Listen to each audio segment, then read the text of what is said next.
Hello everybody, and welcome to Crafting a Winning First Book Proposal. My name is Kathy Hanneback. I'm the founder and CEO of Ideas on Fire, the academic editing and indexing agency that helps interdisciplinary scholars in particular turn brilliant ideas into publishable, often field-shaping books. And I'm thrilled to welcome you to the second session of our first book publishing series. This series walks you through every stage of the first book journey, from proposal to publication and beyond. And across these sections, I'm joined by acquisitions editors, editorial directors, production editors, marketing directors from more than a dozen leading university presses, including the three lovely speakers we have here today. And we are here to just demystify that first book publishing process.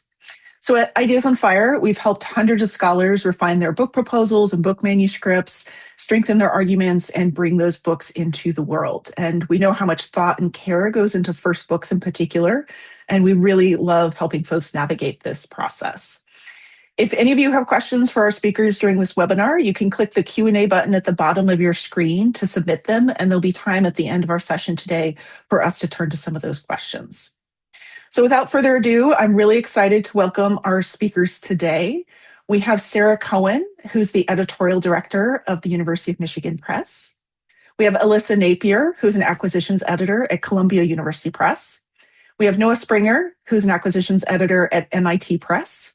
And tech support is provided by Ideas on Fire's editorial director, Rachel Fudge, who I think some of you already know, who's also going to be in the chat.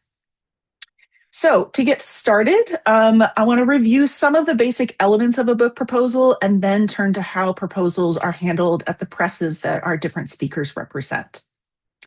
So each press has their own requirements, but they tend to share some kind of basic sections.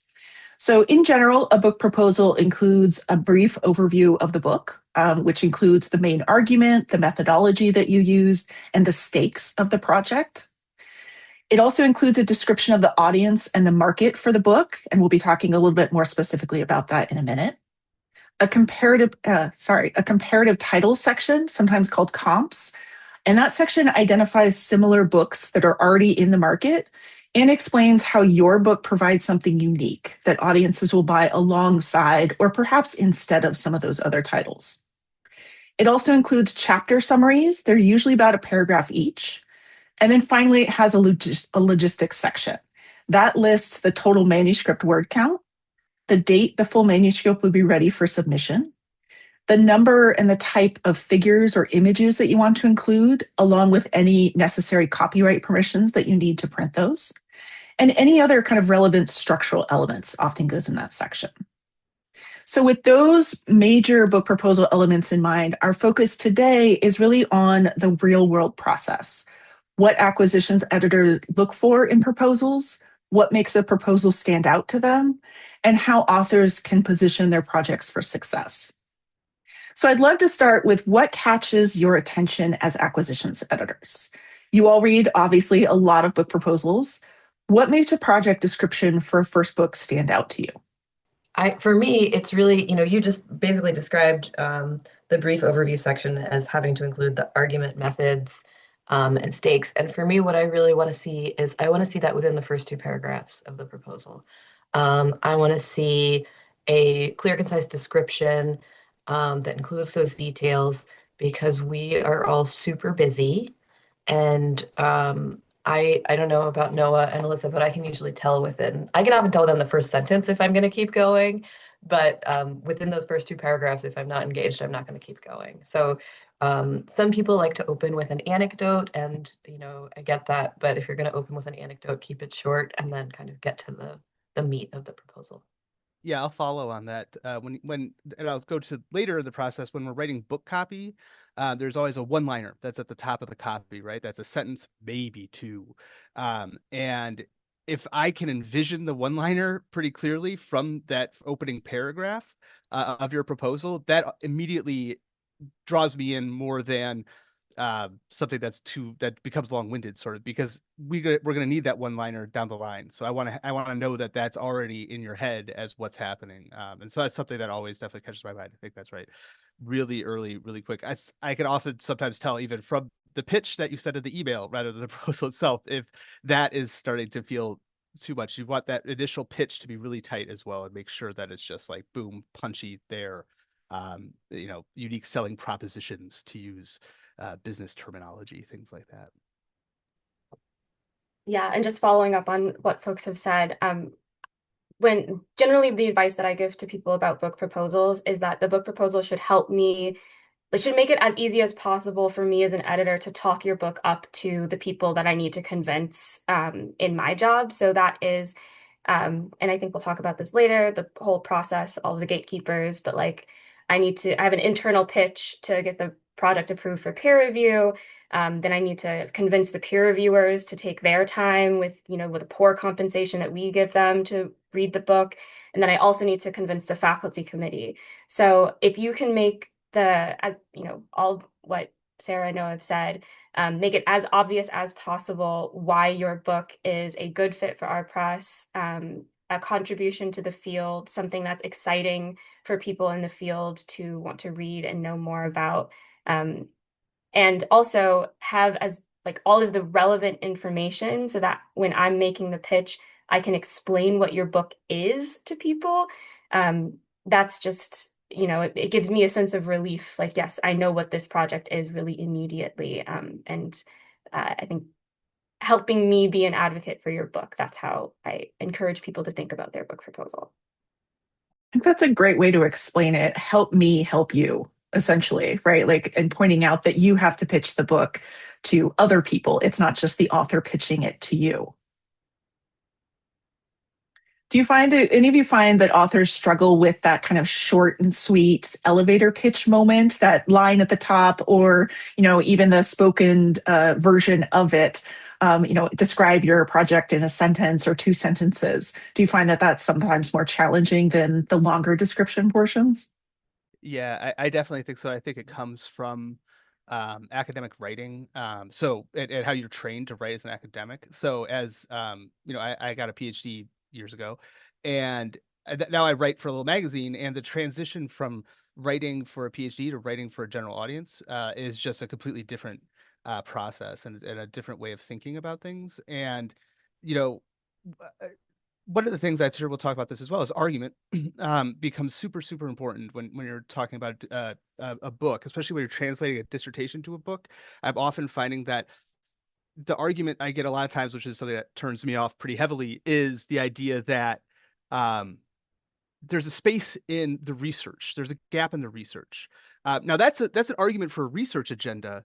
That's not inherently an argument for a book, right? That's the argument that this research needs to be done, but the argument for the book has to be what you've discovered from doing that research then. And that becomes a really tricky balance to make, where you're talking to people outside of the field, maybe, or a wider audience. Your advisors are like, yes, research that gap. But the person who's buying the book is maybe like, but I don't care if there's a gap in the research. What's interesting about the book itself? And so that argument, that again can become the one-liner, and really focusing in on that becomes super, super important. Just a really succinct way that we sometimes talk about that is just the so what. Like I don't think I heard you say the word so what, Noah, but a lot of the time I say that to people. It's like you just said, it's not enough that there's a gap. Like, why does it matter? And I read something recently, I don't remember where, it was an interview with an acquisitions editor who said, you need to tell me why the world needs this book. And it's not enough to say, because nobody's written it before. It's because it's making this bigger argument that's going to help us understand other phenomena. And just to add to that, because this is something that I've been reflecting on as well. So I'm the sociology editor and Black Studies editor. And those two fields are like finally speaking, or sociology is finally like catching on to things that Black Studies has been exploring for a while now. So it's like interesting inhabiting that intersection. But the question of why do people care is really dependent on audience. And I know we'll talk a lot about audience, but the reason why some people might care about your book in like as a sociology book might be different from the reason why Black Studies folks would care. And then also if you're thinking about a scholarly book versus a trade book, making or describing what the stakes are for your book and describing that so what might shift. So that's something I think we can talk more about when we talk about marketing and audience as well. Nice. I think this is really helpful in giving authors a sense of what to aim for and to inform them as to why presses are asking for these kinds of pitches, right? Like it's not a rote exercise. It actually has a purpose on the presses side of things. So if this kind of gives authors a sense of what to aim for, let's maybe look at what to avoid. I mean, I think some of you have mentioned various things to avoid already, but I often find that early career authors are usually writing that first book proposal while they're still trying to figure out how to convert a dissertation to a book or how to find a publisher that would be a good fit. They're doing these other things simultaneously. I'm curious what some of the pitfalls or weak spots that you find most common tend to show up in the first book proposals that you're looking at. And maybe let's help our authors out to avoid those. So I can just following up on the previous conversation about audience. One of the things that I notice often, especially with folks who were writing a dissertation very recently, is they are targeting a very niche audience. And I will use the example of back when I was a researcher, my research was on the history of Black educational organizing in Boston in the 60s and 70s, which, sure, like I know the people in the world who are obsessed with those particular, like that particular topic. But that is not enough of an audience for a book. Like we'll sell what, 15 copies? And that's not going to persuade, I'm not going to be able to persuade anybody that that niche audience is enough. And so then you have to think about, okay, what does that particular case say about maybe Black educational organizing in general? What does it say about Black organizing in general? What does it say about organizing in general? Or does it say something about, segregated education in the Northeast as opposed to the South? Or like thinking about how your case can be applicable to more than just the kinds of people that you're talking to all the time about this particular narrow research, I think is useful. So avoiding the niche audience and expanding to how more people might buy your book. I think the flip side of that is you don't want to make your audience too big. So I had a colleague who would say that, and this is getting into the audience question, so I'll pivot in a minute and say something that's not audience, but I had a colleague who used to say a book that's for everyone is a book that's for no one, right? So you need to actually know who you're writing to. And in Alyssa's case, with her example, she can't say, well, this book is for anyone who's ever been to school, because that's not who it's for, right? It's for Black Studies scholars. But to sort of pivot to something that's not audience related, one of the big problems I see with first books is that they have too many arguments. And so one of the red flags that I think we see a lot, and I see head nods from Noah and Alyssa, is I will see the word, the sentence, I argue, blah, blah, blah, come up 6 or 7 times in a proposal, and each time it's saying something different. And you can't possibly do all of those things in one book. So making sure, again, like sort of, I guess, riffing on Alyssa, who's saying you need to broaden the scope a little bit, but the scope also has to be a scope that you can accomplish in a single book of probably max 100,000 words. And if you're saying that you argue a half a dozen different things, that's not going to work. You need to kind of pick one thing and stick to that. Yeah, and let me bridge the two very specifically, which is I think the benefit of drafting a proposal and following guidelines before you even start sort of thinking broader is you can see how the two combine and how the audience can inform the argument and the argument can inform the audience. And so to make sure that those overlap and are really clear about the relationship between those two, just to give an example of sort of how I think about audience a lot is at MIT, we have we have a bunch of different kind of books we publish, but we have broken out 2 specific books. One is scholarly monographs and one are professional monographs. These used to be combined, but in 2020 or so, at some point, we decided to break these out because they're very different audiences, actually. So for me, I publish in design. Scholars of design is one audience, but professionals of design are very much also an audience, right? And so when you're thinking about how you want to kind of proceed to write a book about design, are you talking to scholars? Are you talking to people on campus? Are you talking to a lot of people are like, my book's for general audiences. They be people who go to university campuses, and that's not actually a general audience. Or is your book for professional designers, people out there in the field doing design practice, doing industrial design? those could be different audiences. Now there's overlap there for sure, but once you sort of start to look closer at your argument and really narrow down to a single argument, you're gonna be able to say specifically whether you're talking to scholars and students or talking to that wider design community. And that becomes so important as I'm conceptualizing what the book looks like and how we're going to situate it in the market down the line. And so I think that the audience and that argument really can help, as you go through that proposal process, can help bolster each other to really have a comprehensive kind of approach to both spaces. I have one other thing that I wanted to add, and I'm also curious, Noah and Sarah, if you have anything to say about this. But one of the things that I've noticed is book proposals that read like research proposals.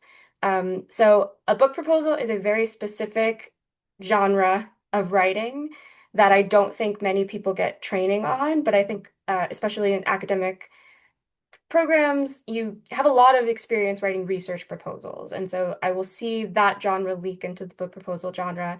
And I'll see people who will pose a lot of questions without providing a lot of answers. And when I'm reading a book proposal, I want to know what your answer is to these questions. Like you have, you know, this relates to what Noah was saying about we're filling a gap. Like these are all the things that we don't know. And it's like, okay, cool, great. Like tell me what it is that you do know or like what you have found out based on your research, because that's actually what we like, that's how I will get somebody to read this book is by telling them this is what we have found out.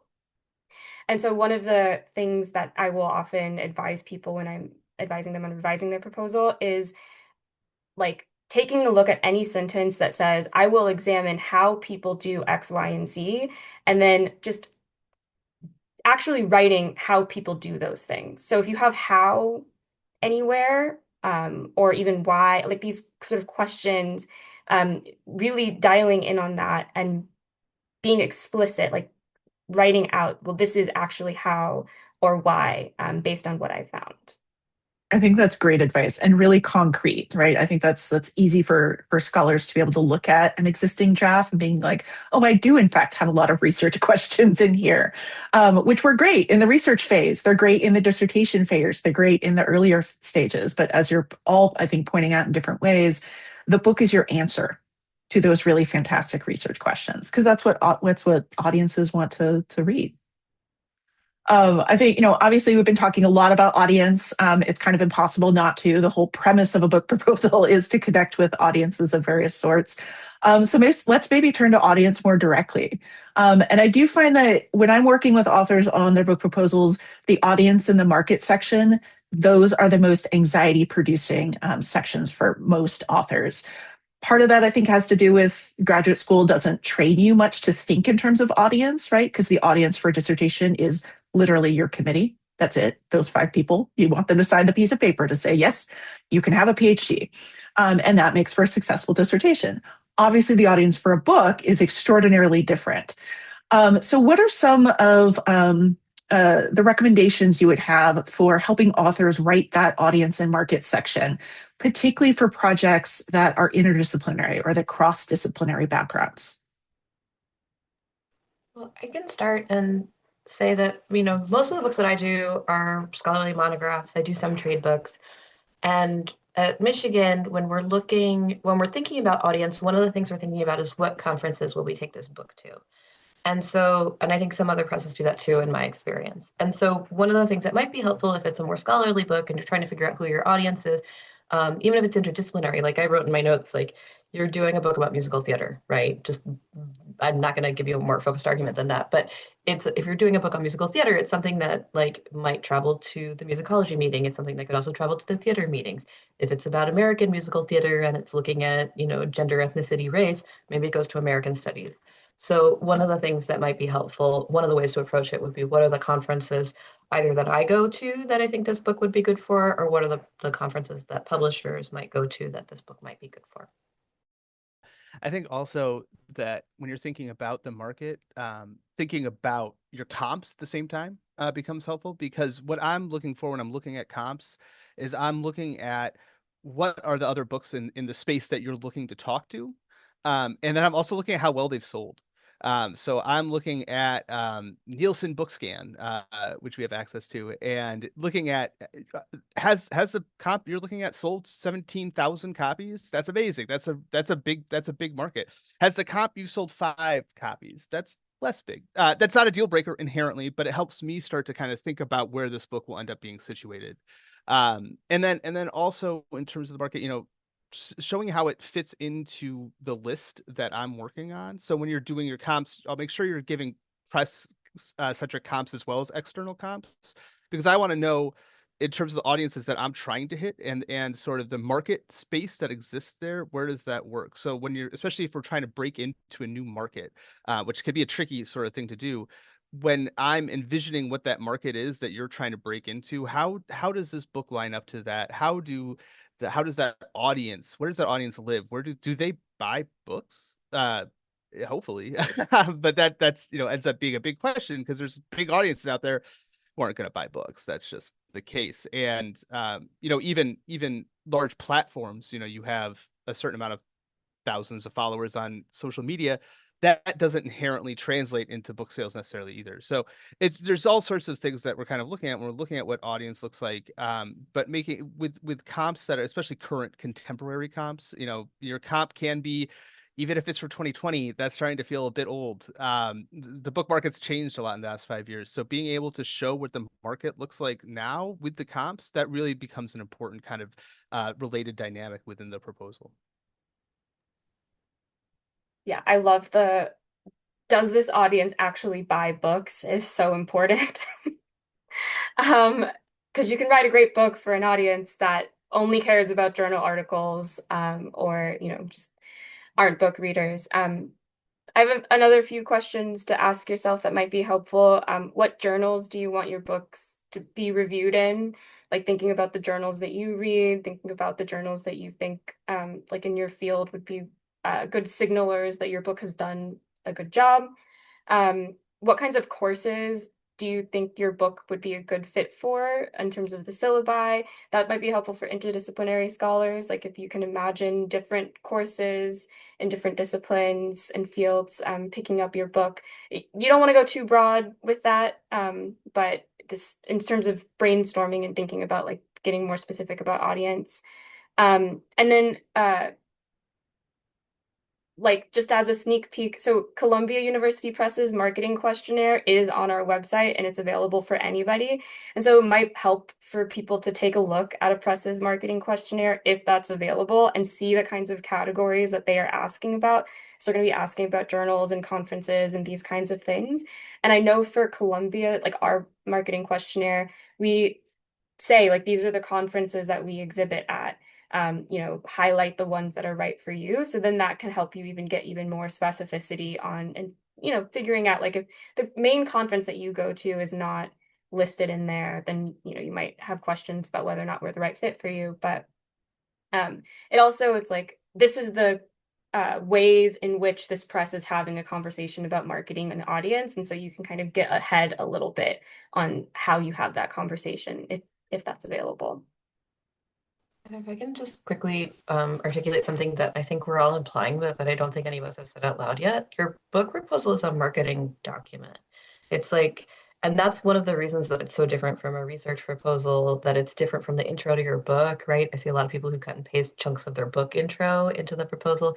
And in being a marketing document, it needs to be succinct, it needs to be clearly written, it needs to clearly define its terms, and it needs to lay out, you know, how like who like that this is a sellable object and it has to sell the project. And I think that's why it's so hard for people to write these, because we're not trained to do that as graduate students. Yeah, just to follow up on that, one thing I'm always hoping that uh, authors are doing, that's maybe not first time necessarily, but self-promotion becomes really important for making a book work. And to be able to kind of sell yourself in your proposal, and what you're going to bring to sort of the output, and how you're going to go about trying to help, also can really help kind of make something pop a little bit from the hundreds of proposals we all receive. Just as just one more kind of portion of that marketing content. I think this connects really nicely to how presses think about the broader direction of their lists or the books that they published?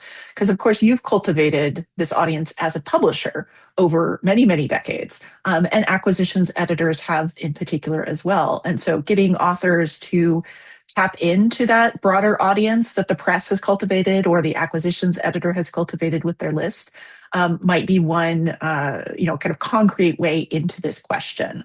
But I would love to hear from all of you how your editorial list or your press mission shapes the different kinds of projects that you're interested in acquiring. Because you all come from very different presses and you've all worked at different presses over the course of your career. And I know I've just talked to you individually, about this question. You've noticed differences between those. So how do you find, either in your current role or in some of your previous roles, how do you find that your acquisitions list focus or your press mission shapes the projects that you're acquiring these days? So my list is kind of, a lot of it's directed sort of by the series we acquire. So I publish, I don't know, 8 or 9 series. And when a series editor sends me a proposal, I'm generally inclined, unless I see something huge as a problem, to sort of we can make that happen. Like that, I like to keep my series editors happy. But then there is the sub portion that's non-series related projects, and that's where I get a little more autonomy in terms of sort of publishing stuff that's my own sort of picadillos of kind of niches in spaces that I'm interested in pursuing. And so one of the things that's worthwhile doing is sort of, if you look at my page on MIT, you'll see like notable acquisitions and stuff like that. So you can see things that I've acquired recently, and going through the space of the press and looking to see what kind of threads that you can kind of see develop across the press becomes really, I think, a beneficial part of making sure that you're approaching the press in the right angle and making sure that your book and your argument is positioned as something that's going to actually speak to me, that will, draw my attention off the bat. Then there's this other kind of side, which I often tell people is sort of, there are factors outside of your control that may also determine whether or not I'm going to pick a book up, right? I have a certain number of books I can acquire during a year. I don't know about Alyssa or Sarah, but I'm between 20 to 25. I run out of bandwidth after that. I can't, if and I always have, like, my pipeline always feels incredibly full. And so sometimes I can't do it. I only publish 2 edited collections a year. I already have those 2 contracted. I can't do more edited collections. I already have a book on similar enough topic to yours that I can't justify having another book. I need to, carve room for other spaces that are coming.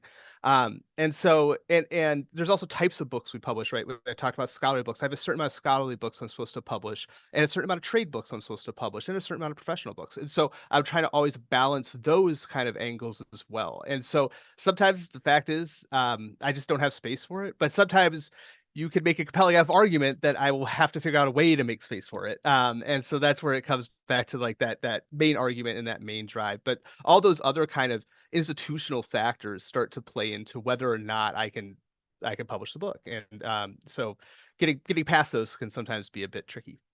I think for me, so I recently became the sociology and Black Studies editor at Columbia, as of like April.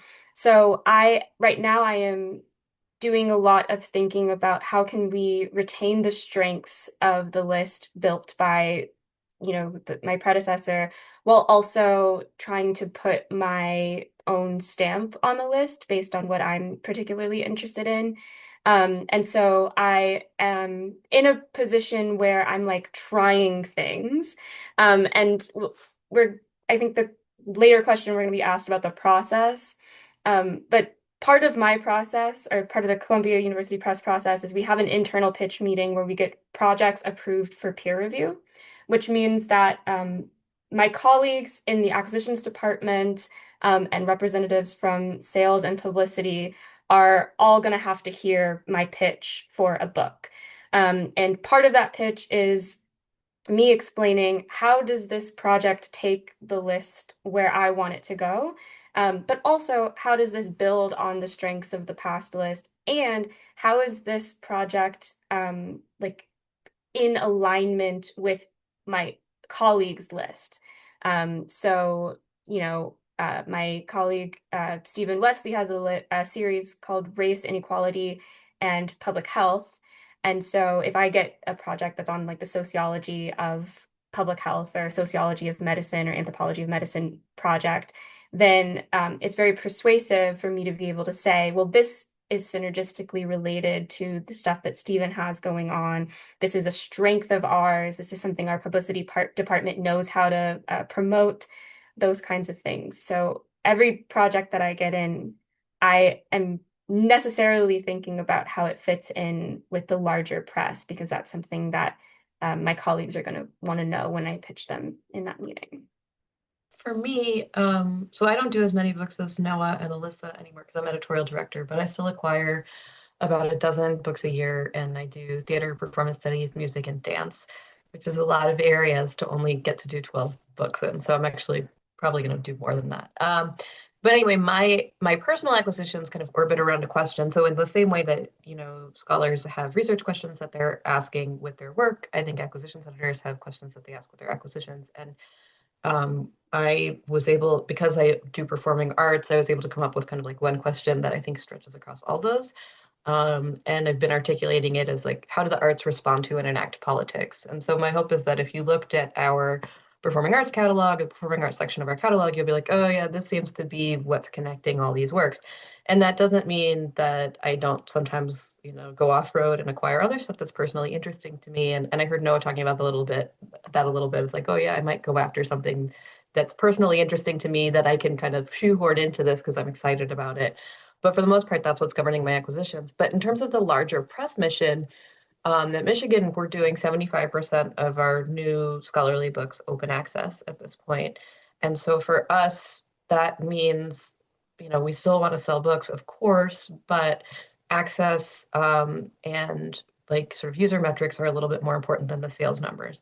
So that means that I might be able to take a risk on a very narrow book about, Black activism in schools in Boston in the 1950s and 60s because I'm excited about it and it's making an important contribution, because I might be less worried about the number of copies that I'm selling than Noah or Alyssa might be.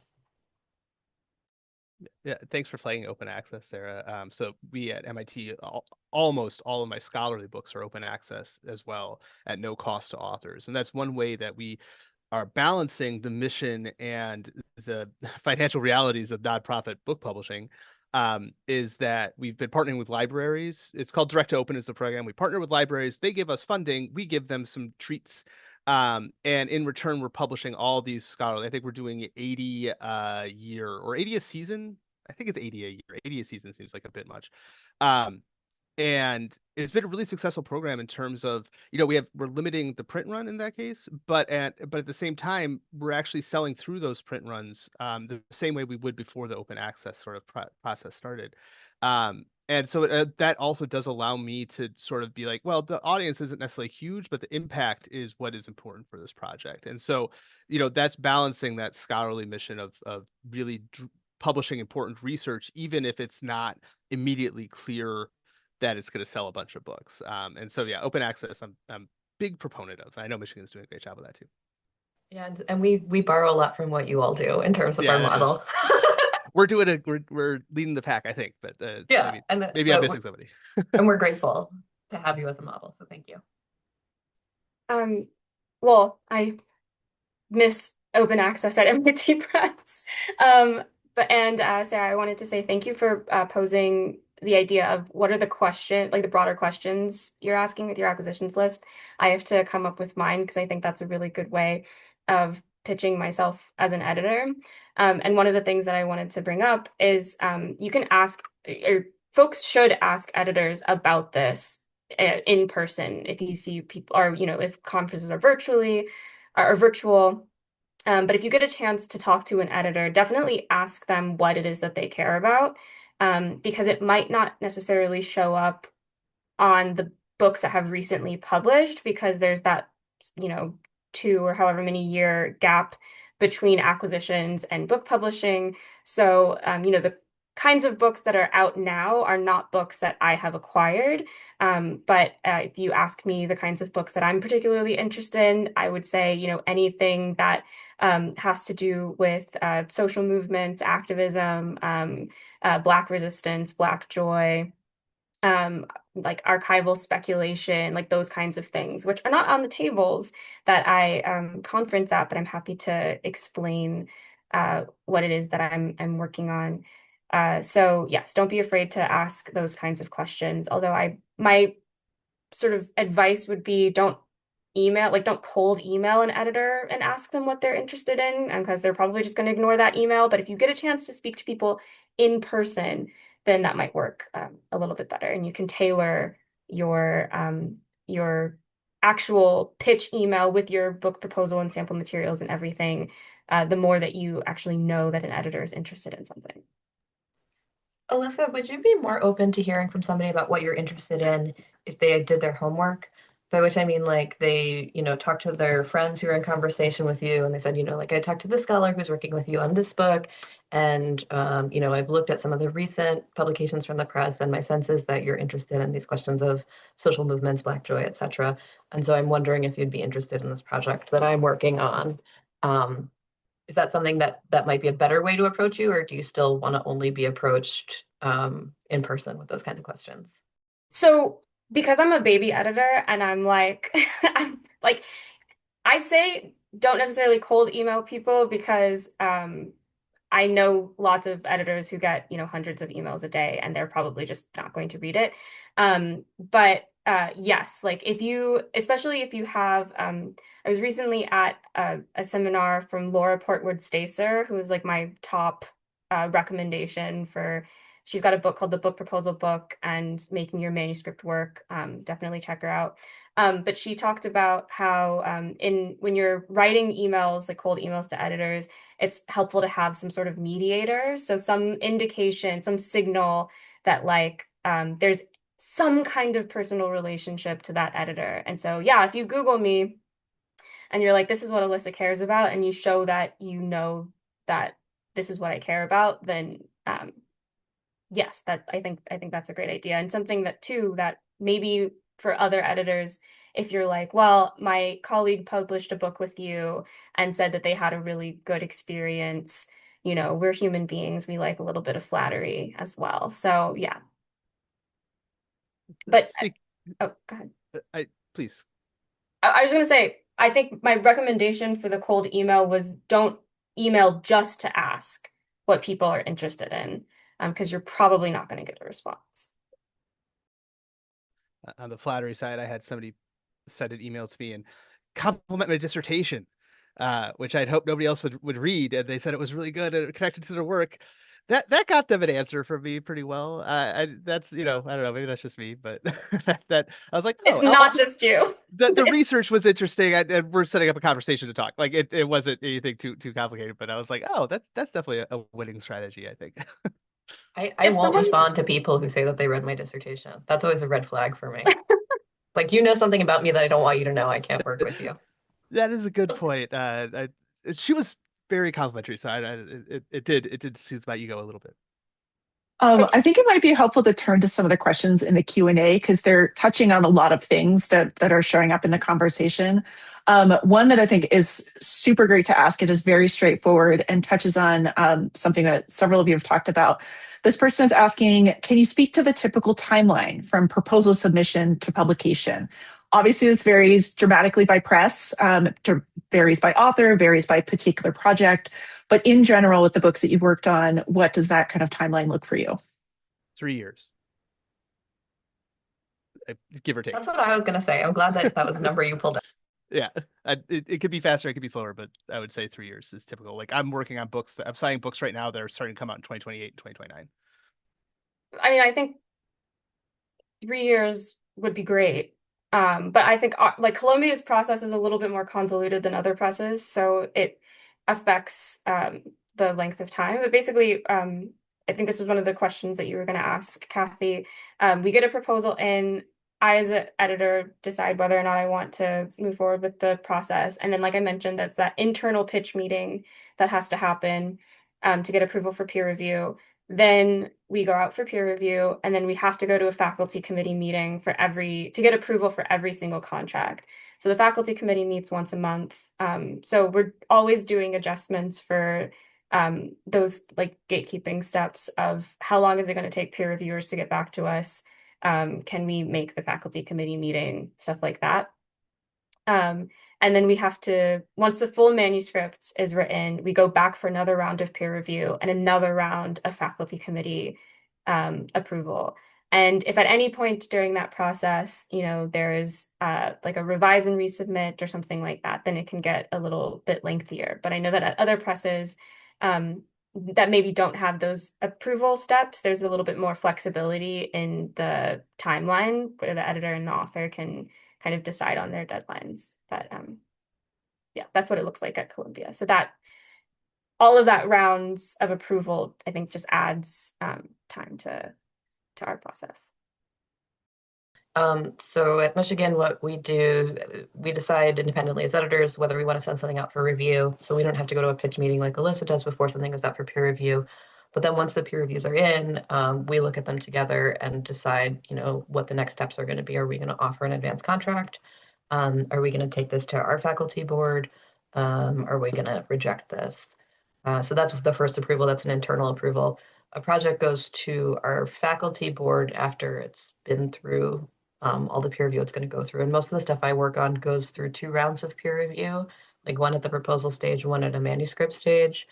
And our faculty board sees projects once they don't need any further peer review. They meet every month and they can vote to approve a project, reject a project, or approve a project with conditions. So different from Melissa's process, it sounds like her board sees projects twice, mine only sees them once.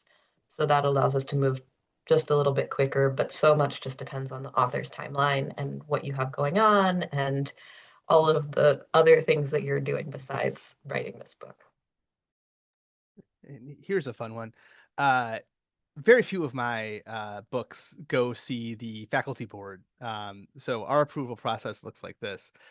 If there's a book that I think is worth pursuing, I may take it to an early decision by the board if I have some questions by the internal board, the publishing committee. That's the director of the press, marketing, sales teams, financial people, production, not faculty of MIT though. So I might take it to them just to like make sure that we think this is the right project. Send that out for review, get those reviews back. Then I can put an advanced contract just with another meeting of that internal publishing committee. Then you'll write the manuscript. We'll send that out for review again. And then we don't really need, assuming the reviews are solid, we don't need another round of approval. I will take it back to the committee to just talk about the production process and make sure everybody's on the same page. It's been 2 years since we saw the proposal. They don't remember. And so the major difference is I only take something to the faculty committee sort of if it's a problem, a project that I have serious questions about.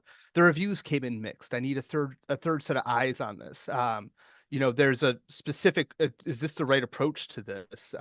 These kind of, so they see the sort of problem children rather than just the typical book. If everything's going smoothly, our faculty doesn't see it until it's a book itself.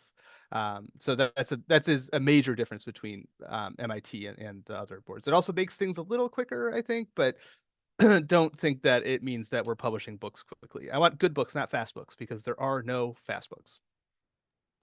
Noah, what percentage of the press's books do you think go through that committee? Oh, not many. We meet quarterly with them. And I would say there's 3 to 4 books a quarter. Oftentimes we are struggling to find books to bring to them. We get an email saying, we need books to discuss. And people, it's not like they're making up problems, but they'll say, oh, well, we could have a good conversation about this question, something like that. But it's not a lot of them. The other thing that I wanted to add is that whole, like we focused a lot on the approval process and the writing of the manuscript, but a good chunk of the time it takes to make a book is the production process. And so I'm always really, I feel sorry for an author a little bit when they've they've written the thing and they want to feel relief of getting it off of their plate. And I'm like, oh, I'm so sorry, hun, but there's so much more work that you have to do. So there's copy editing, there's potentially indexing if you're doing your own indexing, proofing, but there's also cover design, getting the publicity plan together. Yes, I think it is important, and this is a good conversation to have with an editor during that initial author-editor meeting, is asking them about that timeline and seeing if it'll work for you. And if you have specific external deadlines, like I need the book to be in production at a certain point in time, making sure that you're really transparent about what that looks like. I'd be curious to know your kind of best advice for proposals that are not quite there yet, but you see promise in. You want it to get better, but it's not quite ready yet. What are some things that you'd advise authors to take a look at? I usually end up marking them up and sending comments if it's something, which maybe I shouldn't do, uh, but in terms of like outside resources, I think asking your colleagues for model proposals that have been accepted by presses that you can do genre analysis on and figure out what they're doing right. I, like Alyssa, I'm a big fan of the book proposal book. I think it's super useful. I also love Kathy's newsletter, the Ideas on Fire newsletter, and Laura Portwood Stacer's Manuscript Works newsletter. I learn stuff when I read their advice, and a lot of the time I learn more succinct ways from them to give advice that I've been giving for a long time. So I think it's just kind of like trying to eat up as much advice and look at as many models as you can get. And think about some of the things that we were talking about today, like how can you make sure you're asking one question? How can you make sure you're making it clear that your book is in conversation with what's going on at the press that you're interested in? How can you write your book in a way that sells the project rather than just describes it to other people? Just to follow up with what Sarah said, I like the idea of model proposals, but I would just add that try to get a proposal from a person who's at the same stage in their career as you are, because, this is the way the world works. Very fancy pants, elite people in the academy can get away with terrible proposals, and that a junior scholar cannot get away with. Maybe your advisor who's like at the top of your field, you don't want to go with their proposal, but like someone who's, also turning a dissertation into a book, but has a very successful proposal would be useful. And then I would also just add, I think it can be useful to just spend a little bit of time thinking about your table of contents and those chapter descriptions and making sure that like each chapter is doing something that relates to your longer argument, especially for books that come from dissertations or books that come from multiple journal articles. Sometimes I look at the table of contents and I'm like, this reads like a series of various things that aren't really coming together, and it's really hard for me to understand this as a cohesive book. And so I think just doing a little bit of work and asking yourself, okay, why does chapter 2 follow chapter 1? What does chapter 5 have to do with chapter 3? Like these kind of basic questions can often help you reflect on the larger argument that you're making and strengthen the proposal. Let me plug two more books. One is the Dissertation to Book Workbook from University of Chicago Press, where exactly what Alyssa's talking about in ways of making sure that argument works together. That is a very helpful guide to threading argument through chapters that, especially what is coming from a dissertation, can often feel a bit disconnected in terms of argument, right? And then there's a slightly older book called From Dissertation to Book by William Germano, that's also from Chicago.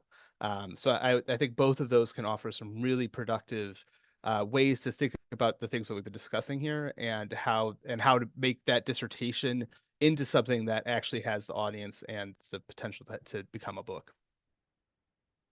Also, Laura Portwood Stacer is great, and so is Kathy Hanebach at Ideas on Fire. Thank you very much. So we have a little bit of time for some more questions. Several of you talked about sample chapters, and there's a really great, it connects really nicely to several of the questions that folks are having. What for your press makes for the most effective sample chapter or chapters that authors are including with their book proposal? How do you think authors should decide between, say, the introduction, a body chapter, a middle chapter, or the kind of strongest standalone section? I always tell people to pick their two strongest chapters. I mean, Noah, Alyssa, I don't know if you guys send out partial manuscripts, but I find that whenever I send out a partial manuscript without the introduction, the readers say, why did you send me the introduction? All this is in the book proposal. And if I don't send the introduction, they say, why didn't you send me the introduction? I can't evaluate this book without the introduction. So I think you're damned if you do and damned if you don't. And the best course of action is pick like your most polished, strongest best two chapters, regardless of whether it's an intro to body chapter or two body chapters. But interested to hear what my colleagues think. Yeah, similarly, I use the old dissertation thing, which is the best sample chapters are the finished sample chapters. And I also say I find it that people do like the introduction, but not everybody writes the introduction first. So I would never insist that someone has an introduction. That's a lot of people I know write the introduction, the very final thing. They've got everything else done, then they finish the introduction. And I agree it can be repetitive. So yeah, I generally say the strongest finished chapters, those are the best ones. Yep, nothing to add. Okay. Um, Somebody asked, do you have any different or specific advice for scholars whose first book is a scholarly monograph, but it's not from their dissertation? So it's a brand new project. Does any of this change, the advice change, or is it pretty much the same thing regardless? So that's a good question. I'm inclined to say the advice pretty much stands. There maybe would be, I think you're probably less inclined to fall into some of the pitfalls that we've been discussing. If you're really bringing it from something brand new. Like you could as you're doing the research, you could start thinking about argument sort of more primarily. So you could start thinking about these questions we've talked about earlier on in the process. Because again, your first year of PhD school, nobody's saying, here's thinking about a book. They're like, here, do the research. This is the method X, Y, and Z. But if you're already past that stage and you're starting anew, you can start with that argument driven question first, sort of, and kind of fill in some of those holes. So I think, but I think in general, the advice is the same, I would think.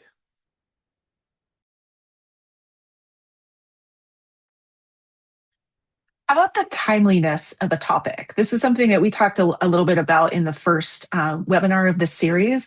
But in terms of the proposals that you're looking at, what are some considerations around the timeliness of a book's topic? So I know a lot of authors are like, oh, we're having a moment where X topic is, on everybody's lips. It's in all the media. Should I send out my proposal with a kind of angle that it's really about hot topic X? Is that something that you encourage? If not, why?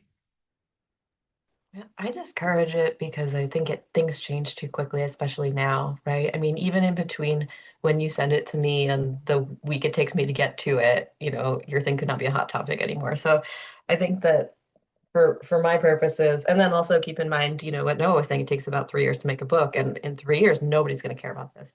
So, maybe in your cover letter to me, you can say, hey, this thing has been in the news, and so this book feels timely right now, but it's also making this much larger contribution that is going to be of perennial interest.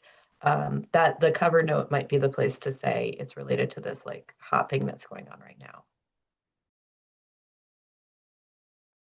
Yeah, I think that makes sense. And somebody publishes maybe more in the tech space than the other people here. My authors are always asking about how to write timelessly, especially about contemporary tech issues, right? Because AI today is not the same as AI tomorrow. What does that mean? How do we address that? And it's a tricky question to do that, but I would say don't lean on specifics of what's happening this week, this month. You can lean on larger trends, but even that can be tricky sometimes. Like I'm encouraging people not to write me books about AI. The market is flooded in that space. The book could contain stuff talking about AI, but if your primary focus is AI, I would probably say, thanks, but we have too many books in that space right now.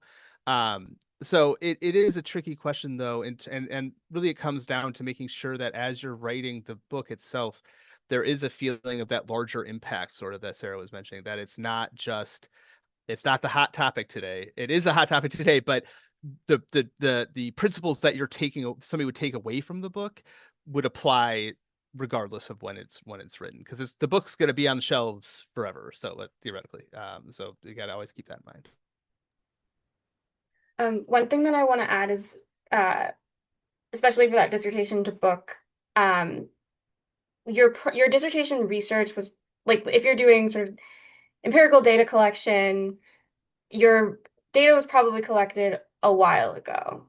And so one thing that I've noticed is some scholars will try to hide when their data was collected to pretend that, I don't know, maybe because they're just worried that it's old data. And I would discourage that. So there was a book proposal that, they were collecting data on, it was a survey that they took of people's political views, and it was in 2020. And I was thinking, okay, what month, what day of 2020? Because so much happened that will change. And I encouraged them to not run from the specificity of the time in which they took data, because that you can still have something that is tied to a specific time that speaks to larger questions that the field has been asking perennially. Because academia has been around for so long and we still don't have answers to most of the questions we've been asking. So, it's okay if not only okay, but I would say like really think about the time of like your data collection and how that has influenced your analysis, because it should. And that's probably going to be a question that I get from my colleagues. Like, okay, so this was, this, we're what immigration policy has changed so much. Why would we feel comfortable publishing a book on, this topic, given that we have no idea what the landscape is going to look like in 3 years? And I will have to have an answer for them. So if you have an answer for me, then again, helps me be a good advocate for your book. Awesome. So we're at time now. So I do want to thank all of you for joining us today, including our amazing speakers. I hope everyone's coming away with some good ideas on how to craft a successful first book proposal. You all are going to be receiving a recording of the session shortly, so keep an eye on your inbox. And please don't hesitate to reach out to me for editorial support on any of these book proposals that you're putting together. And finally, don't forget to join us for the next webinar in this series, which is coming up on January 20th after the winter break. And we're going to be talking about working productively with an editorial team that's focused specifically on the production process that we've touched on a little bit here today. You can register for that on our website at ideasonfire.net. I also think Rachel threw a link in the chat, if I'm seeing that correctly. And thank you all for being here, and I hope to see you all next time.